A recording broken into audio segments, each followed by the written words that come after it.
It's all new CBS Thursday at 10, 9 Central and streaming on Paramount Plus. The News 1226 First Alert Radar Net. With up to 10 times the resolution of other local radars and technology that can pinpoint right down to your street. First just got faster. Everyone, this is Powerball. I'm Laura Johnson. Because of a technical problem tonight, we are unable to bring you the Powerball drawing at this time. As soon as we're able to resolve the issue and conduct the drawing, it will be available for viewing on Powerball.com and on our YouTube channel, Powerball 39. The Powerball lotteries take pride in the strict standards of this game, and our rules require that the drawing be delayed until we can ensure that all game procedures have been successfully completed. As always, the Powerball drawing will be supervised by Lottery Security and an independent auditing firm that will certify the official drawing results. So make sure you hold on to those tickets and check Powerball.com for the winning Powerball number results. Good night, everyone, and good luck.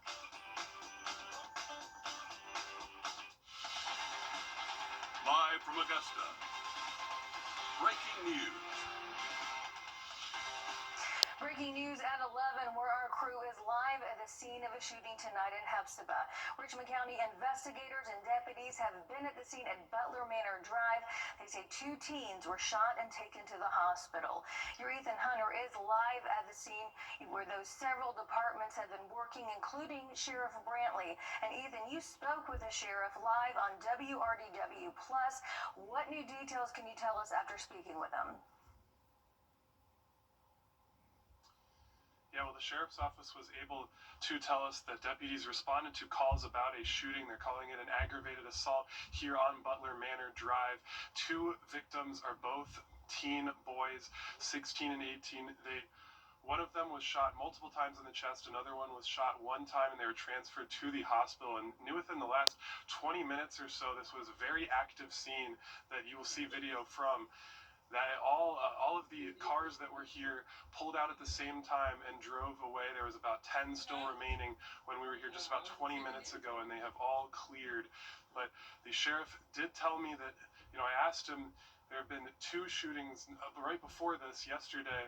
This is now the 3rd in the CSRA with this kind of response to it. I asked him about the community impact that this is having after the 3rd shooting this weekend. I feel like we have to do better as a community, raising awareness, gun violence, and just holding our children, accountable, and just making sure that they, have the wherewithal to, before they do something that could possibly cause them their lives or another individual their lives, that they put a little more thought into what they're doing. Because at the end of the day, I don't really think they understand the gravity of what they're doing.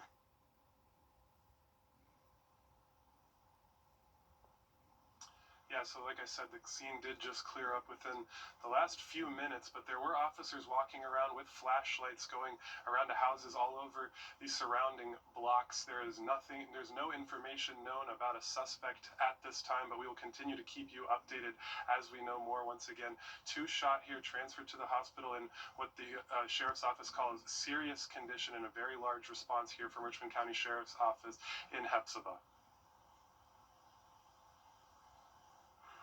Yeah, still early, obviously, as you can see right there. You had everybody from, Road Patrol to CID, again, the sheriff himself trying to get evidence as this investigation, again, is in its early stages. But yes, he stresses that a lot, the community having to come together, and he's having to echo that a lot lately. Thank you for your reporting on that, Ethan. And we continue with more breaking news, and we want to thank you for joining us on WRDW, WAGT, and WRDW+. We take you to Saluda County now, where an investigation is underway after a person was killed in a car crash. The Saluda County Sheriff's Office says that it happened this morning near Highway 178 and Crater Road. You're taking a look at this map on your screen, where officials say that a person driving west in a Honda Accord hit a Chevy Traverse that was traveling traveling east and knew within the last 30 minutes. South Carolina Highway Patrol says the driver of the Honda was trying to escape law enforcement before hitting the Traverse head-on. The coroner says 76-year-old Shirley Fincher died. She was a passenger in the Traverse, and the drivers of the two vehicles and a passenger in the Accord were taken to a hospital. Again, South Carolina Highway Patrol is over this investigation. Well, it is a push for answers after two people are shot and killed at a North Augusta gas station. It also involved an officer shooting, and SLED is over that investigation. You're taking a look at video from the scene yesterday at the Sprint gas station on Edgefield Road. North Augusta Public Safety, the Aiken County Sheriff's Office, and SLED all responding. The suspect, whose name still has not been released, was shot by a North Augusta police officer after it was found the officer found a gun being aimed at him. The victims were identified today as 76-year-old Jewel Hardin and 33-year-old Thomas Lilly Jr. We spoke with a girlfriend of Thomas Lilly yesterday who says he was loved by everyone. Goofy, he was annoying, but everybody loved him. He would keep his shirt off his back to heartbeat. Now, we did reach out to North Augusta Public Safety for any update they may have in this case, and that agency tells us that all information is having to come from SLED. SLED has not released any more information to us since they sent us a press release earlier this afternoon. We did reach out to Sprint to get a statement. We have not heard back yet. Of course, this is the latest shooting where local authorities had to shoot at a suspect referred to as an officer-involved shooting. Aiken County deputies have experienced two other situations this year where they've had to shoot at suspects in June and then back in March. Earlier this month, Richmond County deputies had to shoot at a suspect on Washington Road after he allegedly opened fire at them, and McDuffie and Saluda reporting one officer-involved shooting each. And in April, Columbia County Deputy Brandon Sykes was killed in the line of duty during a traffic stop, with Deputy Gavin White injured. We have more news in a moment. We're giving you a live look right now at your First Alert Radar Network. We have your First Alert meteorologist, Emily Acton, giving us a look at that and how long this rain is going to be sticking around. Well, unfortunately, Ashley, looks like we're going to be dealing with rainfall at least for the next 48 hours in some capacity. Today was the wettest day out of the next three, but we're still going to be dealing with a few of those off and on showers overnight tonight. Temperatures only dropping into the low 50s for us, so not a big temperature swing from this afternoon's high temperature to tomorrow morning's low, and that's going to be the story tomorrow as well. So not a big temperature difference here over the next 24 hours. If you want to take your furry friend out on a walk tomorrow, it's going to be a little bit rainy for the start of our day, an isolated shower or two throughout our afternoon, but once we get later on into the evening, things are looking nice and dry, just overcast. So do expect a little bit of a gloomy day. Again, it just isn't going to be as wet as what we saw today. When it's all said and done, over the next 7 days, so that's excluding what we saw today, which was about half an inch to an inch in some spots, we can expect to see close to an inch more of rainfall over the next 2 days for us. So it'll be very beneficial. We need the rain, as we're seeing drought conditions all across the CSRA, but thankfully things are clearing out for the end of our work week. I'll have a look at your Halloween forecast coming up.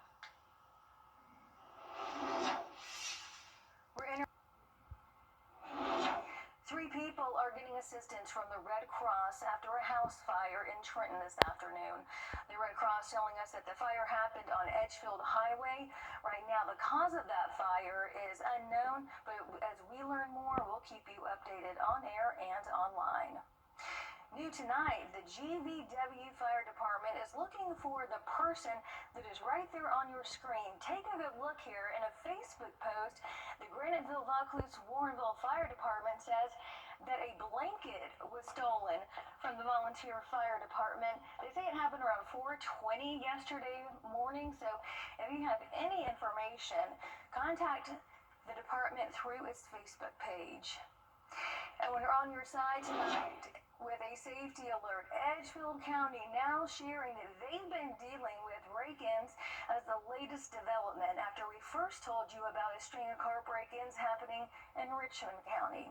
The Edgefield County Sheriff's Office says that they've dealt with multiple car break-ins in October.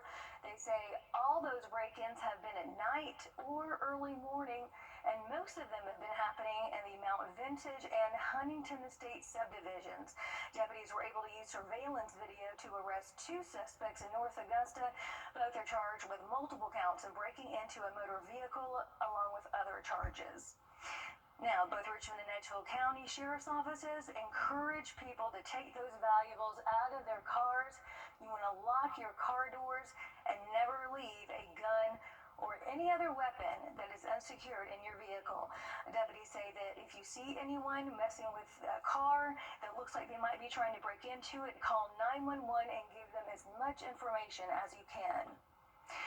New tonight, as we approach Halloween on Friday, you can see those kids able to trick or treat a little bit early. We've got video from the McDuffie Woods Community Center this evening. It was the Trunk or Treat event. It lasted for about 2 hours there.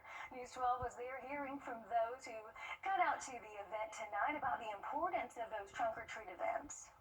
I think it's just a safer way now as far as everything that's going on. It's safe. We can come out. We got plenty of people that's cooperating, serving the community. So we love it. Definitely safer than going from house to house in the dark. And here's what you can do right now. You want to go ahead and take out your phone and get that camera ready. You want to scan the flow code that is on your screen. It's right there to the left, so you don't miss out on any Halloween events. There are a ton of them. Tomorrow, you've got a trunk or treat event at the Chick-fil-A on Peach Orchard Road from 5:30 to 7.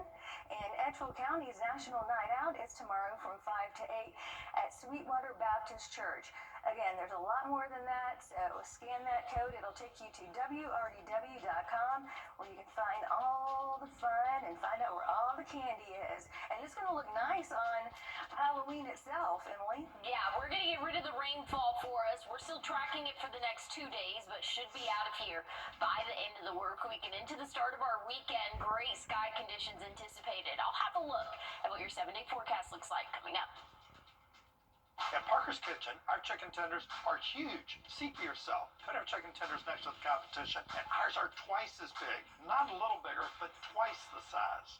Friday nights are all about football with Under the Light. We're on your sideline with the big plays,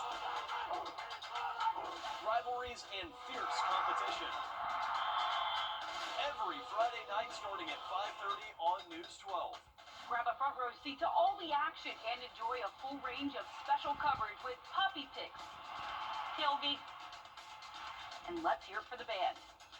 Under the Lights, sponsored by Chandler Law Firm. Answers to your legal questions live. Now, your first alert weather with meteorologist Emily Acton. Well, we're tracking a few isolated showers throughout the rest of the overnight tonight. Tomorrow morning, we're still going to be keeping that rain chance in play, but it's a lot less of a chance than what we saw today. Today was more widespread rainfall. Tomorrow's just going to be very few hit or miss showers for us. So headed out the door early tomorrow morning. Want to have that rain gear with you, but you're not going to need it all day. It is going to be overcast, though, so expect another gloomy afternoon for us. Once we get into the evening hours, things are looking a little bit better for us. And then throughout our Wednesday, overcast sky conditions will continue. We'll have a front pushing through that's going to bring in some rainfall for us. We could see a few light showers after the noon hour, but main batch of rain will start to move in right after sunset. But you can see it's not widespread. It's in a line, so it'll be in and out within just a short amount of time. Once we get into Thursday, we'll stay nice and clear for the first half of our day, and that cloud cover will build back in for the second half, but not anticipating any rain chances for us once we get into the second half of our day Thursday. I mean, Thursday is going to be 90% dry for our area. Once we get into Friday, Saturday, sunny sky conditions, great weather in store for the end of our week and into our weekend. So any Halloween festivities, things are looking good. I know we're dealing with rainfall right now. It is going to be yucky for the next 48 hours or so, but it's needed. We're seeing moderate and even severe drought conditions across the CSRA, so any rainfall that we are currently getting, which has been about half an inch to an inch, is very beneficial for our area. Looking at your Halloween forecast, though, things are clearing up very nicely. We'll be in the 60s for your evening. Then once we get into past sunset hour, we'll drop into the 50s, 40s, and eventually 30s. So it's going to be a cold Halloween for us. Want to look at Hurricane Melissa. This has been a big topic. This is a Category 5 storm, textbook structure here. Expected to make landfall in Jamaica late tomorrow afternoon. It's going to continue to push north and east, moving back out into the Atlantic. No impacts to us here in the United States, but very heavy impacts expected for Jamaica, unfortunately. We're keeping those rain chances here at home for the next 2 days, but things are looking nice and dry by Thursday. Plenty of sunshine for the end of the week, but those temperatures are going to drop once we get into our weekend. 37, that average morning low Saturday, right around 40 for your Sunday. All right, as we head to break right now, we are giving you a live look at Los Angeles along with your winning lottery numbers. We'll be right back.